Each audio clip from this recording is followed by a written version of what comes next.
Hey guys, welcome back to the channel. Thanks so much for clicking the video. It means a lot to you guys. Keep clicking. If you guys keep clicking, I'll keep making it. Today, we're talking about the best player on this season. We're at least going to discuss the topic. Now, I'm a little bit concerned with just picking the best player mid-season because obviously it's going to age poorly. But at the same time, I feel like as long as I clarify this is just for right now, and right now being right before this double boot episode 9, I feel like this is a good spot to do it. It's about midway through the season, or a bit over midway through the season, but this is usually when like the season kicks up.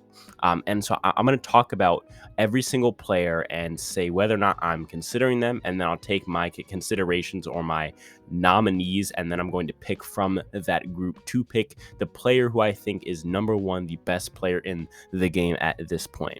As always, like, share, subscribe, because it's free, it's easy, and it really helps the channel out. Okay, let's start with Cassidy. Cassie, for me, is not going to make it into my considerations purely because of the fact that her edit is just not there. I mean, if she wins, I guess I wouldn't be, like, floored, but it would just be like, what?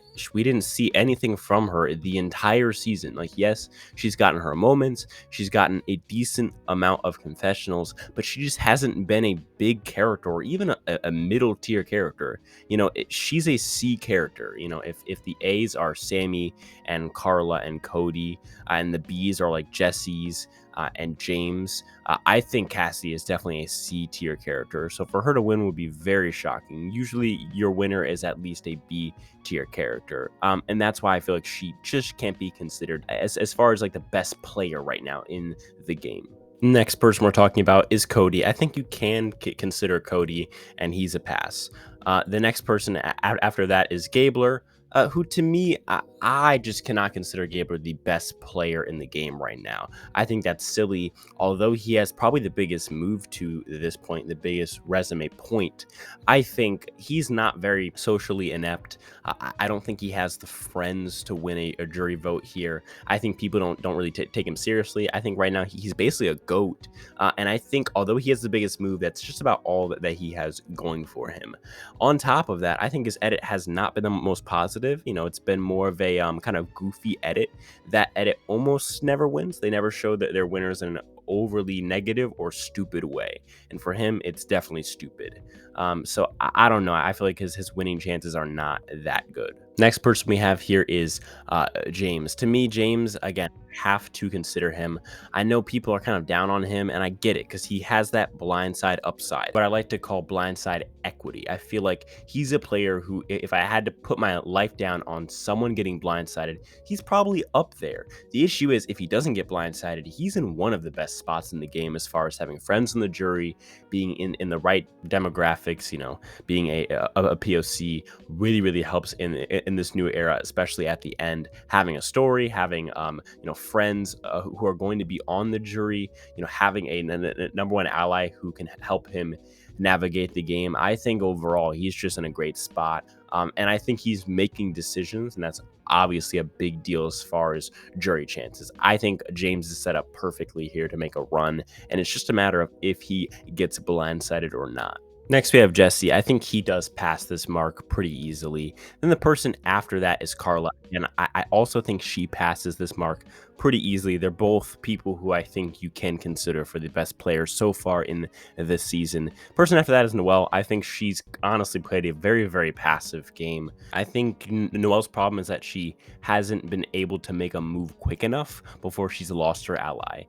I.e. Justine, i.e. Dwight, i.e. like Janine. I feel like every time she makes a friend, they go home pretty quickly, and she has a real good tendency of doing that, and it's not a very successful strategy. It's something that I think serves her wrong, and it is the reason that she's not going to be considered here. I think overall, as I said in my who is a winner and who is a loser video yesterday from this season, I think she's pretty much a loser on this season. Although I love her story, and I think she would have a good shot at the end with a jury, I don't think she's going to get there in any scenario. I think even if she got close, they'd probably be like, well, she has one leg, she has a great story, she has to go, and that's probably what's going to happen.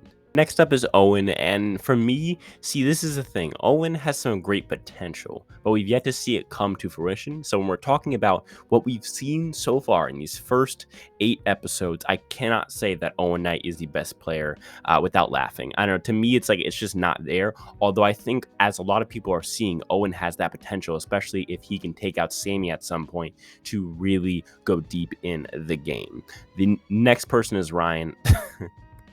Come on now.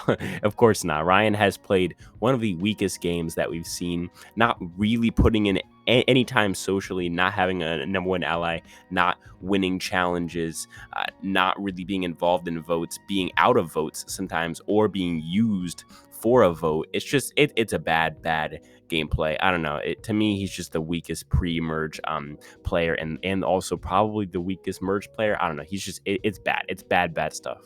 And then the exact opposite, we have Sammy, who definitely easily makes it into this last little consideration round. So the players that we have considered here are Sammy. We also consider both Carla and Jesse, as well as James. And we also considered Cody. So with those 5, I think you can immediately you can eliminate these Coco members, because although they're in good spots, they have not controlled the game thus far and have not demonstrated that they have the potential to win the game, at least not in a long-term battle. Their edits also aren't the most fantastic edits. I think we've seen more complete edits from both the red and yellow tribes. So now we're down to 3. I think from there you can probably eliminate Cody. I think although Cody is a cool edit and a cool character, I think as far as a player goes, he is not the best player. He's kind of a knucklehead, has made some silly mistakes, and that leaves Jesse and Sammy. Now, Sammy to me has made less moves than Jesse, but has a better shot to win. But this is not about winning necessarily. This is about the best player. So if I'm going based off of the terminology, I'm going to go Jesse. But if I'm going based off of who I think can win the most, I feel like it has to be Sammy. And I think I'm going to go with the winner pick. I think Sammy is the better player. I'll take the tiebreaker as Sammy. I think Sammy beats Jesse at the end. I think Sammy is more liked by the other tribe mates as opposed to Jesse, and I think Sammy would win a battle if it was Jesse and Sammy going at it in the game, and really any of the 3 facets of the game. So I think Sammy does deserve to be at the top here on this list. I've always been a huge Sammy fan, both as a character and as a strategy player, so this was really a no-brainer pick. But what do you think when it all comes down to it? Who has played the best first 8 episodes of this season? Let me know down below in the comments. As always, none of this happens so that you guys, I'm a super guy speaking in a weird microphone, and that's how I'll talk to you guys in the next one. Peace.